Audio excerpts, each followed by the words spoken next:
Bismillahirrahmanirrahim. Assalamualaikum warahmatullahi wabarakatuh. Alhamdulillahilladzi ja'ala Ramadhana shahra shiyam unzila fihi al-Qur'an hudan lin-nasi wa bayyinatin minal huda wal furqan. Asyhadu an la ilaha illallah wahdahu la syarika lah wa asyhadu anna Muhammadan 'abduhu wa rasuluhu la nabiyya ba'dahu, amma ba'd. Ayyuhal mu'takifun wa ya ayyuhal mu'takifat, jamaah salat Isya dan tarawih yang dimuliakan Allah. Kultum tarawih pada malam hari ini adalah berpuasa, puasa yang berkualitas. Ada 3 hal yang ingin saya sampaikan pada kesempatan yang berbahagia ini. Yang pertama adalah agar puasa kita berkualitas tentu harus memenuhi rukun dan syaratnya. Apalah artinya puasa ketika rukun dan syaratnya tidak terpenuhi. Oleh karenanya ketika kita berpuasa, kita berniat, kemudian kita tidak makan dan minum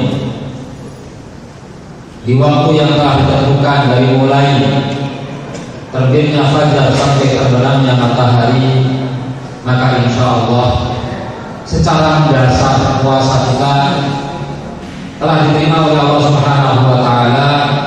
Puasa kita, kewajiban puasa kita telah gugur. Inilah yang difirmankan oleh Allah, ya ayyuhalladzina amanu kutiba alaikumusiyam kama kutiba alal ladzina min qablikum la'allakum tattaqun. Poin yang kedua adalah Al-Imam Al-Ghazali dalam kitabnya Ihya Ulumuddin mengatakan bahwa as-shaumu darajat, puasa itu ada levelnya. Ada siyamul awam, puasanya orang umum yang hanya sekedar tidak makan dan tidak minum. Dan yang kedua adalah siyam al-khawas, yaitu puasanya orang khusus, yaitu puasanya orang-orang soleh. Orang-orang yang berpuasa tidak hanya sekedar menahan rasa lapar dan dahaga, tapi juga ia menahan anggota badannya, menahan panca inderanya dari melakukan perbuatan-perbuatan yang maksiat. Karenanya sebagian ulama membedakan antara kata siam dengan kata saum. Kalau kata siam adalah puasa yang hanya sekedar meninggalkan makan dan minum, sedangkan saum itu lebih daripada itu. Saum yaitu tidak hanya sekedar meninggalkan makan dan minum, tapi juga dia bisa mencegah anggota badannya, panca inderanya dari perbuatan-perbuatan maksiat. Karena itu ketika Maryam mengatakan inni nadartu lirrahmani shauma, tidak siyama, inni nadartu lirrahmani shauma wala tukallimal insana wala tukalliman nasa nasiya.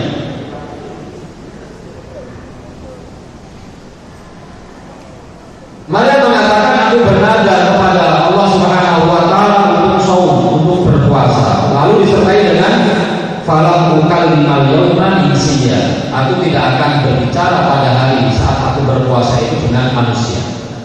Disinilah para ulama kemudian membuat penafsiran mengapa beliau menggunakan kata shaum, tidak menggunakan kata siyam. Karena dengan menahan lisannya untuk berbicara dengan orang-orang yang pada umumnya pada saat itu adalah bicaranya melangkung tidak baik, maka beliau tidak hanya sekedar menahan rasa lapar dan dahaga, tapi juga beliau menahan lisannya untuk tidak berbicara dengan orang lain yang bisa menyebabkan lisannya terjerumus pada perbuatan maksiat. Hal ini juga didukung oleh hadis Nabi Sallallahu Alaihi Wasallam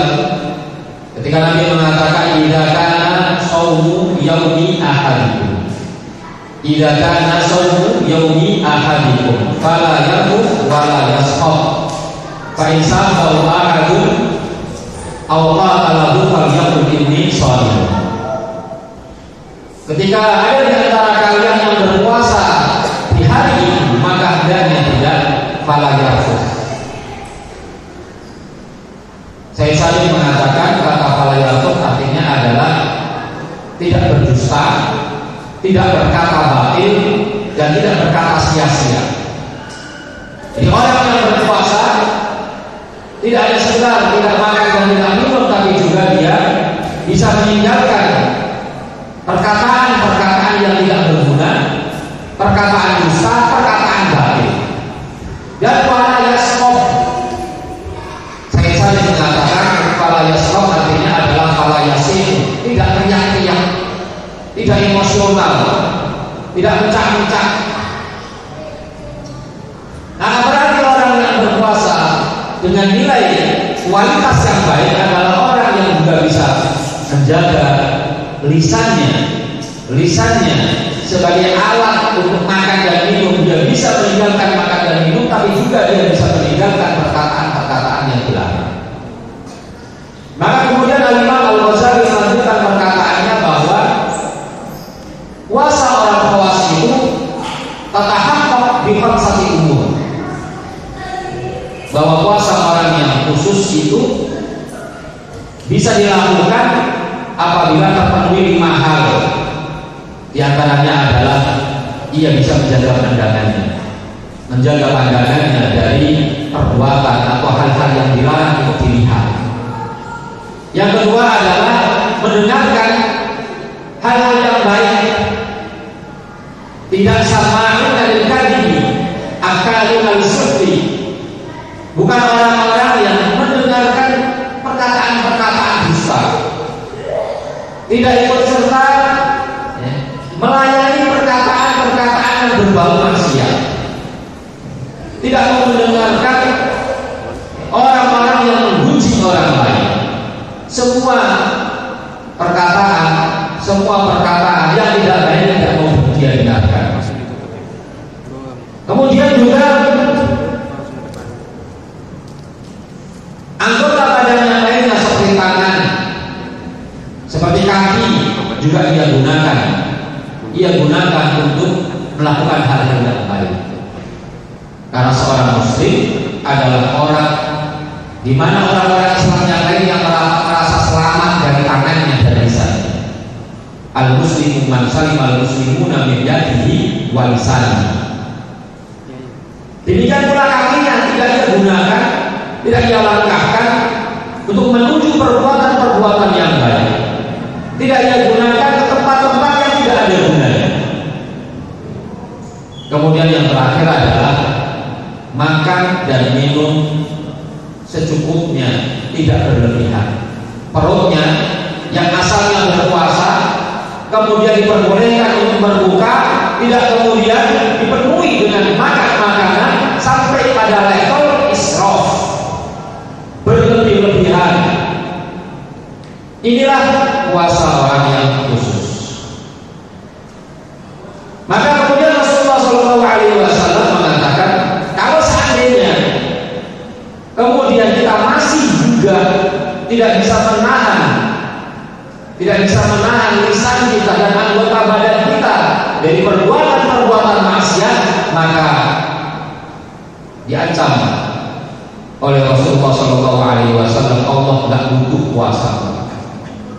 Man lam yada qaula zuri wal amal bihi falaysa lillahi hajatun an yada'a fi ta'amihi an yada'a ta'amahu wa syarabahu.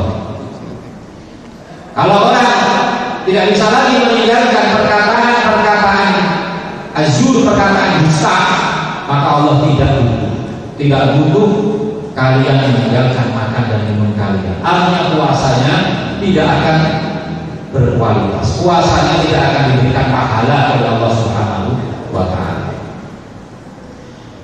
Kemudian orang yang berpuasa dengan kualitas yang baik adalah orang yang kemudian orientasi puasanya adalah bisa meninggalkan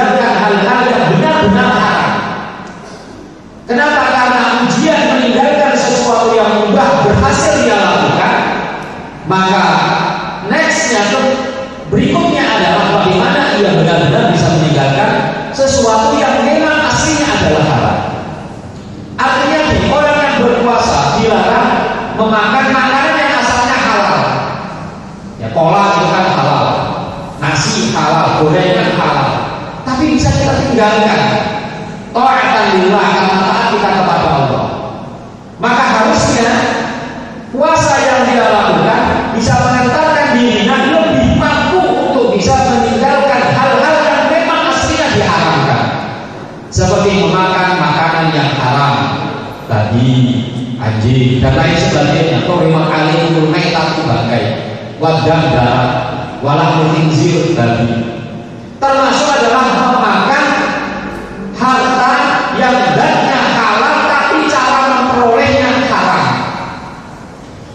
Karena itu kalau kita lihat 5 ayat dari ayat-ayat puasa surat Al-Baqarah dan ayat-ayat yang 180 kita sampai 187 itu semua berbicara tentang puasa, kaitannya dengan puasa. Kita lihat ayat setelahnya 188 Allah katakan wala ta'kulu amwalakum bainakum bil batil wa tuddu biha ila al-hukami li ta'kulu fariqan min amwalin nasi bil ithmi wa antum ta'lamun. Ayat ini setelah selesai Allah Subhanahu wa taala berbicara tentang puasa, maka Allah katakan janganlah kamu memakan harta orang lain dengan cara yang tidak benar, dengan cara yang batil. Seakan-akan Allah ingin mengaitkan antara puasa kita dengan apa yang harus kita lakukan berikutnya, di mana kemampuan kita untuk meninggalkan sesuatu yang halal, ya makan makanan yang halal bisa kita tinggalkan. Mestinya kita bisa meninggalkan perbuatan-perbuatan yang haram atau makan makanan yang haram. Wala ta'kulu amwalakum bainakum bil batil, termasuk riswah di situ. Waktu dulu dia dilakukan, tidak boleh menyuap hakim agar kamu bisa memakan harta orang lain dengan cara yang tidak benar. Ini puasa yang berkualitas, yang nomor 2. Yang ketiga adalah, dan sekarang yang ketiga adalah agar puasa kita berkualitas, maka harus kita barengi dengan amal-amal ibadah yang akan menyibukkan kita dari perbuatan-perbuatan yang tidak baik dan tidak berguna. Artinya kalau kita tidak puasa, tidak makan dan tidak minum, kemudian waktu kita kosong, nggak ngapa-ngapain, maka kita bisa punya peluang untuk melakukan perbuatan maksiat. Tapi kalau kemudian kita sibukkan puasa kita dengan perbuatan-perbuatan amal-amal soleh, maka insya Allah puasa kita akan terjaga, sehingga kita tidak punya kesempatan untuk melakukan amal-amal yang tidak baik. Lisan kita akan disibukkan dengan tilawatul Quran, lisan kita akan disibukkan dengan zikir kepada Allah, tangan kita akan disibukkan untuk memberikan infak kepada orang lain, kaki kita akan kita gunakan untuk berjalan mengantarkan tafsir sahih kepada orang yang berada di tempat orang lain atau di jalan. Sehingga ketika kita sudah menyibukkan hari-hari kita, waktu-waktu puasa kita dengan amal-amal soleh, maka insya Allah peluang kita untuk berbuat maksiat akan semakin kecil. Nah, mudah-mudahan 3 poin ini menjadi tips dari kita agar puasa kita berkualitas, tidak hanya sekedar gugur kewajiban puasa kita, tapi juga kita mendapatkan pahala yang berlimpah dari Allah Subhanahu wa taala. Aku qouli hadza, astagfirullah wa lakum. Wassalamualaikum warahmatullahi wabarakatuh.